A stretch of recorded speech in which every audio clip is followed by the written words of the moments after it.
royalty ya? Iya. Sebenarnya apa yang terjadi hari ini tuh terlalu bising menurut saya.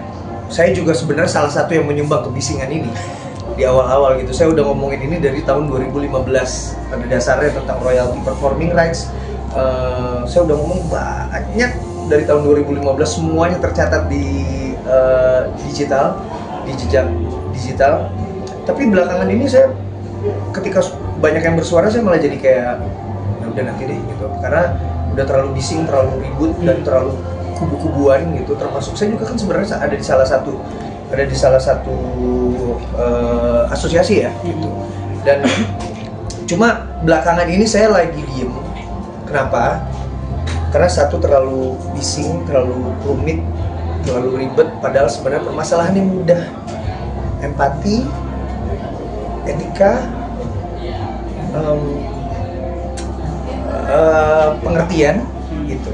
Dan itu soalnya kalau misalnya kita bicara dari sisi undang-undang, dari sisi aturan, nggak ketemu, karena memang aturannya abu-abu. Jadi pihak ini yang besar bicaranya dari sisi yang ini, pihak ini yang besar juga dari sisi ini, terus dibentrokin. Padahal nih sebenarnya nih dua kubu ini sebenarnya sama-sama harusnya bersatu ya. Dan nah yang ini nih yang bikin sistem, yang mengawasi sistem, yang dapat uang, yang ini, yang itu, ini sebenarnya yang perlu kita serang juga gitu ya. Walaupun dibutuhkan empati tadi, empati, pengertian, etis, etika untuk menyelesaikan ini gitu, duduk bareng sih.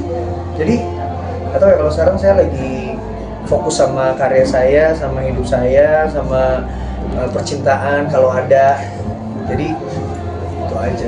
Mas sampai ngelihat ada pencipta dan penyanyi yang sampai ada gugatan hukum. Oke.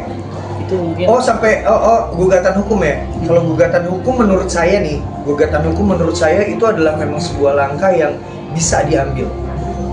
Jadi kita juga harus mencoba untuk mengerti bahwa ada rasa yang dipendam lama, rasa yang dipendam lama yang mungkin kita nggak tahu gitu. Kita nggak tahu, kayak kasus yang udah sempat terjadi kan adalah ketika kita menyatakan perasaan, ada seseorang pencipta lagu yang menyatakan perasaannya tapi seperti merasa tidak diindahkan, tidak digubris atau tidak dianggap gitu, karena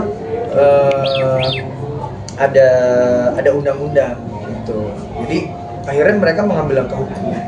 Buat saya itu sah-sah aja untuk diambil, dan memang ada hukum yang mengakomodir itu. Jadi ya itu saya nggak ikut-ikutan, tapi buat saya itu adalah hal yang bisa diambil. Mas Manji, tapi sebagai penyanyi dan pencipta lagu juga, tapi mendapatkan royaltinya seperti apa sih dari Mas Manji sendiri? Saya ya? Oh ya, oke. Kalau misalnya saya pribadi, nah ini saya bisa ngomong karena ini kasus saya sendiri. Yeah. Saya tidak mendapatkan uang royalti dari lagu-lagu saya yang dibawain oleh banyak penyanyi di panggung-panggung. Performing rights ya berarti ya? Performing rights, no. Saya bisa kasih unjuk ininya juga sih sebenarnya. Ya memang saya dapat nol dari lagu yang waktu sama Drive, terus Merindukanmu sama The Massive, Berpisah Itu Mudah sama Rizky Febian, Mikha Tambayong, lalu juga yang dari Leodra, dari Cynthia Gabriela, dari Judika yang Putus Satu Terus, dan lain-lain gitu.